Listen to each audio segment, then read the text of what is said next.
Hi guys, Kevin Lee Jacobs here. For lunch today, I'm making falafels. A falafel is a deep-fried ball made from ground chickpeas. It's crispy on the outside, tender on the inside, and about as delicious as anything. So let's get started. A falafel begins its career as dried chickpeas. And what you do is measure out a generous cup and pour it into a bowl. I'm using a 4-cup glass measure. And then you fill this with water. You want water to cover the chickpeas by 2 or 3 inches. So if you're using a 4-cup measure, fill all the way to the 4-cup mark. And let me show you what happens after the beans soak for 12 to 24 hours. Hang on. Here we go. So the beans have plumped up so much that they practically filled all 4 cups. And then we're going to drain these off. So hold on. Drain the chickpeas. By the way, chickpeas are also known, or officially known, as garbanzo beans. I'm going to drain them really well. So pour the chickpeas into a food processor. If you don't have a food processor, look for one at a thrift shop. Sometimes you can find them for about $10. And then to the chickpeas, we want to add 4 or 5 cloves of smashed and peeled garlic. You can add more garlic if you'd like. And half of 1 roughly diced onion. Also add some fresh minced parsley. I actually grew this parsley out in my little tiny herb garden. And then I want to add some salt, about 1.5 teaspoons or so. I'm using kosher salt. And we want to add some spices. So I have some corriander here, and I'm going to add about 1/2 teaspoon of coriander. Coriander is traditional for falafels. And a little pinch, maybe 1/4 teaspoon or so of cayenne pepper, which I love. And 1 entire teaspoon of cumin.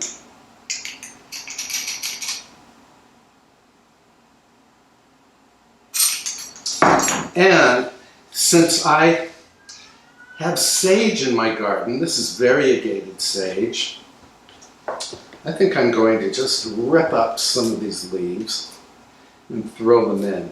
I think they'll give the falafels a little smoky flavor and scent.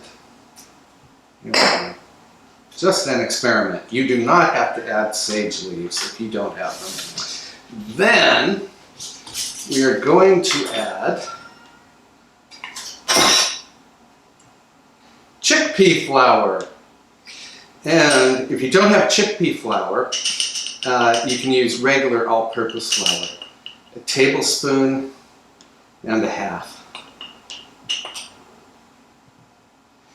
And to lighten the chickpea dough, add about 1/4 teaspoon of baking soda. Not baking powder, just plain old baking soda. And we also need some freshly ground black pepper and about 2 teaspoons of lemon juice. I squeezed my lemon a little earlier today. Then I'm going to clean up the decks, and then we're going to grind these. So I'll be right back. So put the lid on the food processor, and then first just pulse the machine a few times. We're just breaking up all of the ingredients 5 times. Okay? Then I'm going to scrape down the bowl. Then we're going to let it rip.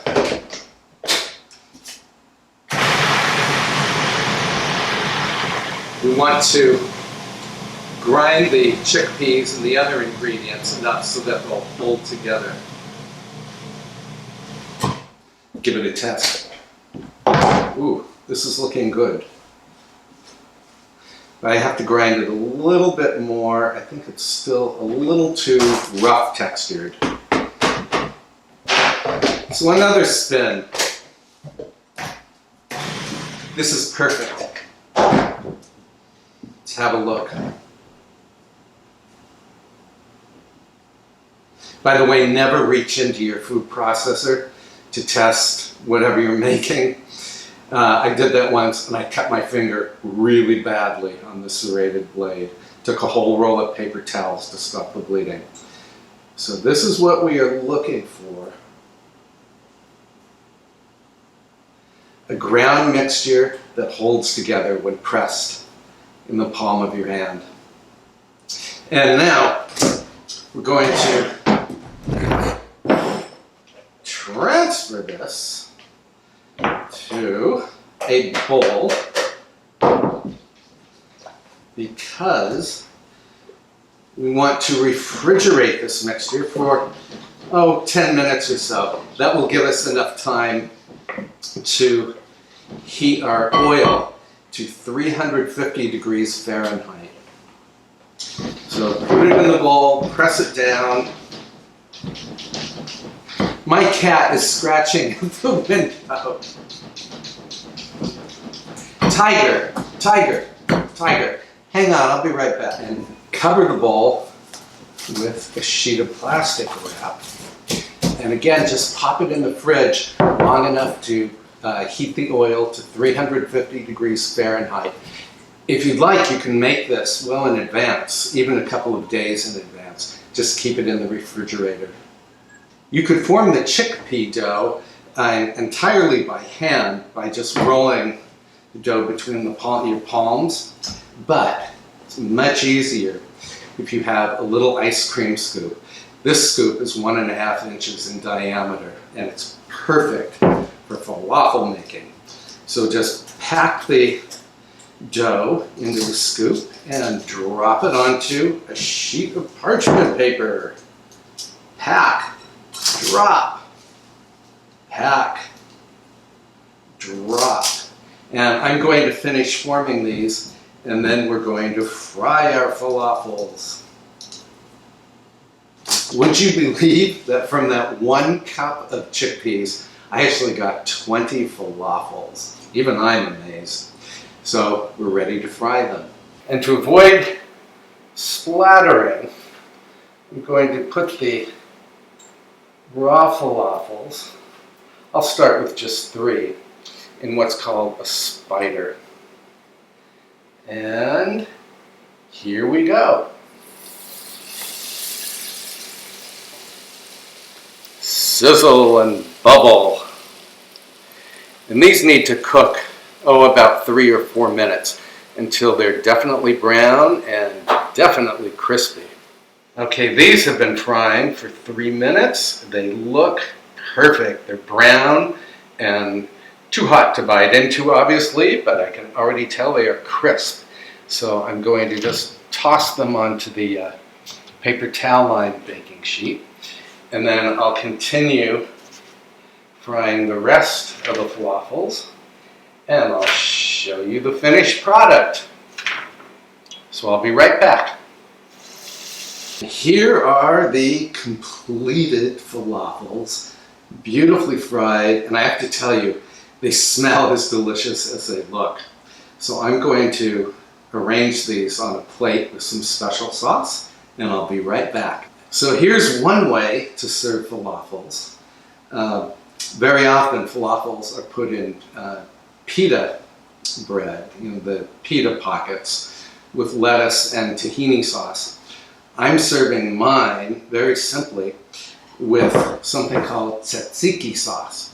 And tzatziki, you can find the recipe on my website, is just Greek yogurt, shredded or grated cucumber, and garlic and mint and some salt and pepper, and it's absolutely fabulous, totally refreshing.